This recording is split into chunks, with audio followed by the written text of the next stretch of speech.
We're still very much focused on the consumer sector, especially consumer internet companies where you can have a startup that build a technology platform, and be able to attract a lot of users or do quite a bit of transactions. That's still, in terms of risk reward, we think that's still the best, perhaps, in China. At the same time, we're looking at some of the enterprise sectors as well. That's a somewhat underserved sector. The U.S. has ventured most of its enterprise technology. In China, it's still very early. Yeah. And then deep tech, in terms of AI and blockchain, AI, VR, AR, VR, are, I would say in China, is not that far ahead. In some cases, are more advanced than U.S. If you had to say that there's a difference of some sort between the VC market here in the U.S. and the VC market in China, what would that be? I would say U.S., in terms of VCs, they're probably looking more for a technology disruption. In China, we're looking for more applications. That's more relevant today. What are some examples of those applications? We're still very much focused on e-commerce, social networks. Really, there's not much technology in creation here, but really how do we execute on a plan that can acquire users and have growth. Another big difference is U.S., I think, versus China. I think we would be much more focused on the quality of the CEO. In the U.S., you see examples of companies with great technology or businesses, and they have professional CEOs that come in and take over and run the business for many years. In China, really do have that part of its culture. So we have to back the right CEO from day one. So that CEO quality is much more relevant. Very, very nice. All right, so let's talk about this 996 culture. It's been back in the news with Alibaba's Jack Ma defending it a little bit. Inside of China right now, I mean, as a VC, are you looking for that culture in a company that you invest in?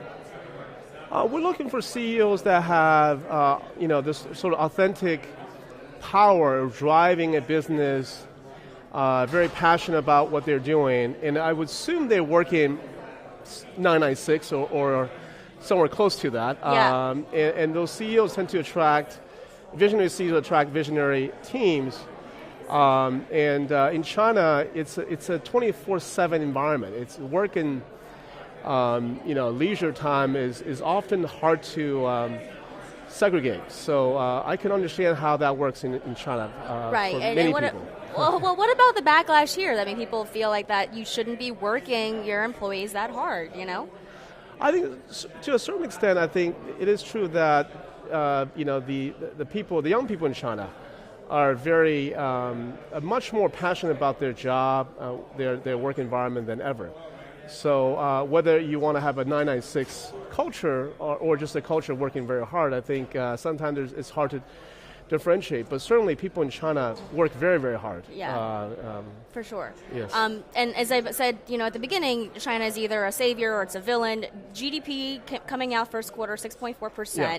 Are you seeing that translated somehow in how you're looking at startups coming to you, pitching, or the apps that are being developed? The slight slowdown, I mean, still really the highest rate in the entire world, but in China specifically, have you seen that shift? We're less concerned about GDP growth year over year, and I don't think our entrepreneurs pay too much attention to that. Certainly, a lot of things we invest into are for more the 4 to 10 year time frame in terms of ideas or technology that can become mainstream. And in the 4 to 10 year time frame, I would say most people in China are very, very bullish on the future. So you're not seeing that kind of play out a little bit in the VC world. No one is say, concerned about it as much.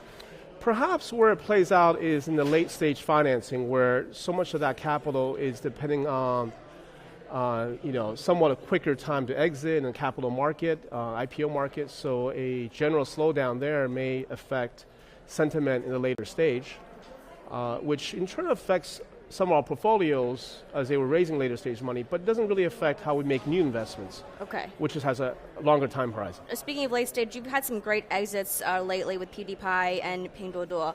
Yes. Why are so many Chinese companies coming to market in the U.S.? We focus on these technology companies. I would say the U.S. capital market is still perhaps the best for technology IPOs.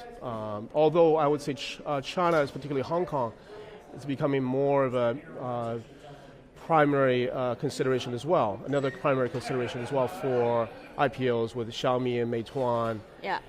Doing reasonably well there as well. Outlook for exits this year versus last year? I think this year should be a good year again. Yeah. There's a lot of Stronger, companies. less strong? Last year was a strong year for Yeah. Chinese IPOs. Certainly you can say some of these IPOs have done not as well under post-IPO. Part of it is because of macro. Part of it I think is just because of, same with the US, there's some companies that were highly priced. But I would say this year there's a lot of strong pipeline IPOs. We have a few in our pipeline that hopefully we'll be able to exit this year.